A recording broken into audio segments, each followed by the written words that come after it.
Malta sits at a crossroads that mattered long before modern borders existed.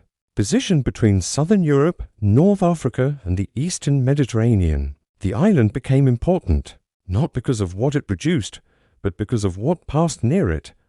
Before airplanes and satellites, the Mediterranean Sea was the main corridor of power, trade, and military movement.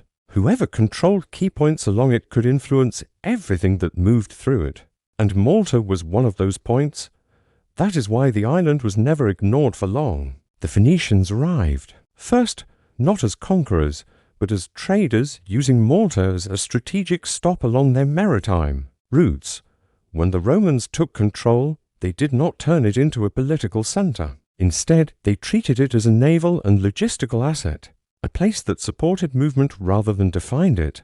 After the fall of the Roman Empire, Malta changed hands again. Arab rulers reshaped the island's language, agriculture, and settlement patterns, leaving a legacy that still exists today. Maltese, unlike most European languages, developed from Arabic roots, even as later rulers imposed Latin scripts and Christian institutions. What followed was not replacement, but accumulation. The Normans arrived, then Spanish influence grew, and eventually the Knights of St. John took control after being expelled from Rhodes.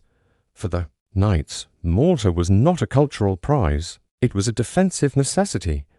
The island was small, rocky, and difficult to farm, but it was ideal for fortification. Cities were designed around walls rather than streets, and infrastructure was built with siege warfare in mind.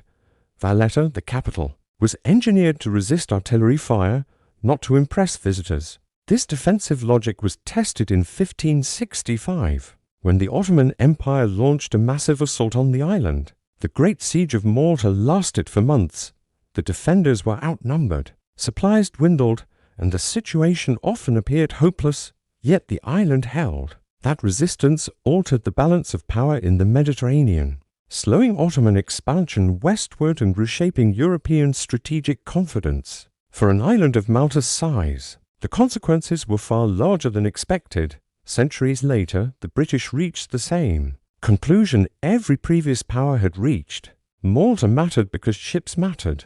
The island became a central naval base for the British Empire, supporting fleets, supply routes, and repairs across the region. Once again, Malta's value came from geography rather than resources. During World War II, that strategic position nearly destroyed it. Malta became one of the most heavily bombed places on Earth, receiving more attacks per square kilometer than many major European cities. The objective was simple: cut supply lines, starve the population, and eliminate the island as a military asset. Food and fuel ran critically low, but Malta did not surrender. In recognition of their collective resistance, the entire population was awarded a military honor, an unprecedented gesture that treated the island itself as a recipient. Today, Malta feels fragmented because it is. Its language carries Arab roots, its architecture reflects Italian and European influence, its fortifications belong to medieval military orders, and its infrastructure still shows British planning. Nothing was ever fully erased. Each era added another layer. Malta was never large, powerful, or wealthy. Yet for thousands of years, it sat in a position that made it impossible to ignore. That is why it survived empires and why its history feels compressed, dense, and unresolved even today.